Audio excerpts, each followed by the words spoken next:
तो भाई अब ऐसा लगने लगा है कि YouTube जैसा रिस्पेक्टफुल प्लेटफॉर्म भी क्रिएटर्स के साथ अब स्कैम करना शुरू कर दिया है। तो मेरे इस चैनल को YouTube ने डिलीट कर दिया था और जैसे तैसे तो ये वाला चैनल वापस आया है। और जब से चैनल वापस आया है मैं कोशिश यही कर रहा हूँ कि इस चैनल पर अब जो भी वीडियोस अपलोड हो वो सेफ वीडियोस अपलोड हो, उनकी वजह से YouTube की नीतियों का उल्लंघन ना हो और YouTube हमें स्ट्राइक ना दे। इस वीडियो में ज्यादा कुछ एडिटिंग नहीं है क्योंकि मैं टूट चुका हूँ यार, रात भर सोया नहीं हूँ, आंख में बहुत दर्द हो रहा है, जलन हो रहा है। तो इस वीडियो को देखने से ज्यादा सुनने पर ध्यान दीजिएगा कि मैं क्या कह रहा हूँ। हाँ, तो मैं कह रहा था कि अब जो भी वीडियोस मैं डाल रहा हूँ वो बड़े ही सावधानी के साथ डाल रहा हूँ कि YouTube की नीतियों का उल्लंघन ना हो। अब मैं शॉर्ट में समझा देता हूँ कि मेरा किस टाइप का कंटेंट होता है। तो मेरा जो कंटेंट होता है उसमें मैं अर्निंग एप्स, जो पॉपुलर अर्निंग एप्स हैं, उन्हें मैं टेस्ट करता हूँ और मेरा जो भी एक्सपीरियंस होता है उससे मैं एज इट इज आप लोगों को बताता हूँ पूरे ट्रांसपेरेंसी के साथ। और एंड में कंक्लूजन भी देते हैं कि क्या ये हमारे टाइम के हिसाब से वर्थ इट है या नहीं। तो जब से चैनल डिलीट हुआ था तो उसके बाद से जो भी मैं वीडियोस बना रहा हूँ और भी ज्यादा सावधानी रख रहा हूँ। तो अब हम सबसे पहले प्लेटफॉर्म को यूज करते हैं और अपना एक्सपीरियंस एक नोट में नोट करते हैं, यानी स्क्रिप्ट बनाता हूँ। फिर अपने स्क्रिप्ट को लाइन बाय लाइन जो गूगल की जेमिनी है उसे देता हूँ। साथ ही साथ जैसे भी विजुअल्स दिखने वाले हैं स्क्रीन पर, क्योंकि मैंने देखा है कि विजुअल्स की वजह से भी कई जगह स्ट्राइक आ रहे हैं, तो मैं विजुअल्स भी जेमिनी को देता हूँ और स्क्रिप्ट भी अच्छे से एक्सप्लेन करता हूँ। उससे पूछता हूँ कि इस वीडियो में कोई प्रॉब्लम तो नहीं है, ऐसा कुछ विजुअल या फिर स्क्रिप्ट लाइन है जिसकी वजह से यूट्यूब हमें स्ट्राइक दे सके। तो कल वाली वीडियो के लिए भी मैंने 4-5 पन्ने की स्क्रिप्ट मैंने बना रखी थी, वर्ड टू वर्ड जेमिनी को दिया। तो जेमिनी ने बताया कि सब कुछ परफेक्ट है, कुछ जगह बदलाव करने को बोला जहाँ पे रिस्क हो सकता है, तो वहां मैंने बदलाव कर दिया। अब जेमिनी पर इसलिए मैं इतना ज्यादा भरोसा कर रहा हूँ क्योंकि जेमिनी जो है गूगल का ही है और यूट्यूब भी गूगल का ही है। तो मेरी जो आज वाली वीडियो थी उसके लिए मैंने रात भर जाग के 4-5 पन्ने की स्क्रिप्ट तैयार की है, जैसा कि मैंने दिखाया आपको। जेमिनी के बताए हुए चेंजेस के हिसाब से हमने बदलाव भी किए ताकि रिस्क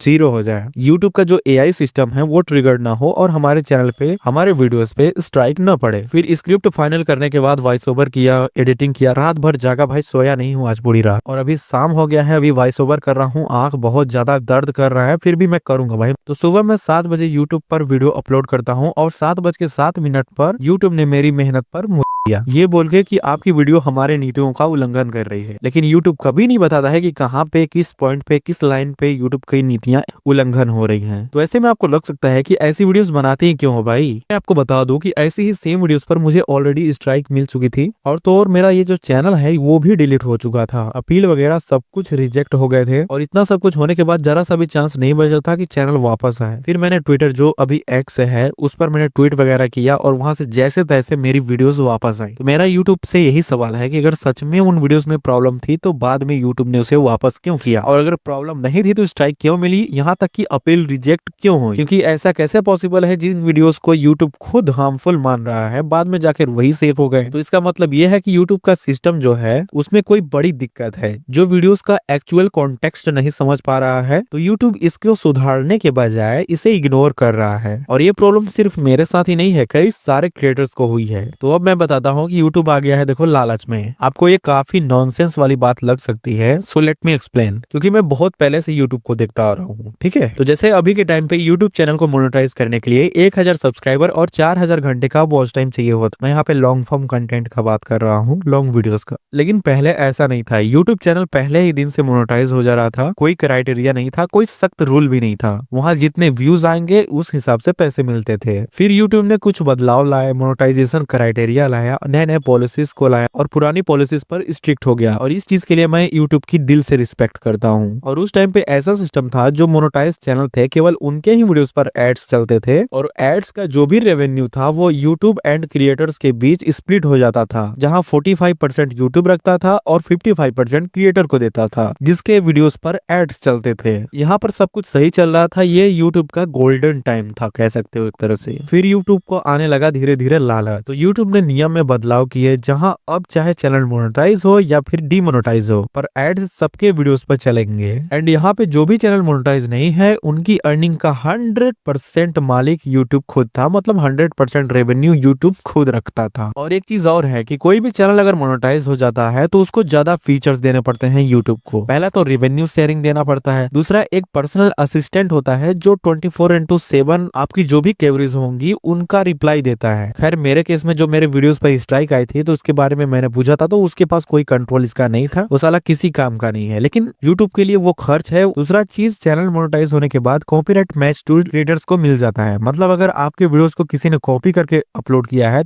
तो सब कुछ आपको दिख जाएगा कि किसने आपके कंटेंट को चुराया है। आप चाहो तो उसके वीडियोस को डिलीट भी करवा सकते हो। अब आप ही बताओ कि YouTube के लिए एक मोनेटाइज चैनल ज्यादा फायदे का सौदा है या फिर एक डीमोनेटाइज चैनल? खैर ये मेरी पर्सनल ऑब्जर्वेशन है, आप इस पर अपना विचार नीचे कमेंट करके बता सकते हो। तो अब YouTube की पहले की तुलना में अब ज्यादा कमाई होने लगी थी, फिर भी YouTube अपने सिस्टम को रिलायबल बनाने की जगह अनरिलायबल बना रहा है, AI को इंटीग्रेट करके, जहाँ कई सारे क्रिएटर्स की लाइफ इस AI ने बर्बाद कर दिया और अपील करने पर भी AI का ही रिस्पॉन्स आ रहा था। और जो लोग भी AI पर ब्लाइंडली ट्रस्ट करते हैं, तो आप सकलेन खान की ये वाली वीडियो देखो, आपको साफ पता चल जाएगा कि आर्टिफिशियल इंटेलिजेंट इंसानों के लिए कितना ईमानदार है। बात करें YouTube की, तो YouTube ने ह्यूमंस को लगता है फायर ही कर दिया है, इनकी जगह AI इंटीग्रेट कर दिया है, क्योंकि AI एक्चुअल ह्यूमन के कंपैरिजन में ज्यादा चीपर पड़ रहे थे YouTube को, इसलिए YouTube ने बिना सोचे समझे AI इंटीग्रेट कर दिया। AI ब्रूटल डिसीजन ले रहा है और क्रिएटर्स की लाइफ बर्बाद कर रहा है, और पता नहीं क्यों इस चीज पर कोई आवाज क्यों नहीं उठा रहा है, क्योंकि YouTube जैसे प्लेटफॉर्म पर क्रिएटर्स इतने ज्यादा हो गए हैं कि अगर YouTube का AI 10-20 लाख चैनल्स डिलीट भी कर दे, क्रिएटर्स की लाइफ बर्बाद भी कर दे, तो क्या ही फर्क पड़ता है। ये YouTube वाले अब इतने ज्यादा कंजूस हो गए हैं कि आज ही सुबह जब मैं वीडियो अपलोड कर रहा था तो YouTube एप्लीकेशन खुल ही नहीं रहा था, समथिंग वेंट रॉन्ग लिखा हुआ आ रहा था। मुझे लगा कि मेरे ही डिवाइस में प्रॉब्लम है, मेरे ही अकाउंट के साथ ऐसा हो रहा है, लेकिन ये सबके साथ हो रहा था भाई। 20-30 मिनट तक ये चीज रहा, फिर जाके फिक्स हुआ। तो भाई क्या करा है यार YouTube। तो भाई ये था मेरा पर्सनल एक्सपीरियंस, जो मेरी ऑब्जर्वेशन है वो। क्या लगता है यार, YouTube ऐसे ही अगर स्ट्राइक देता रहा तो खत्म है।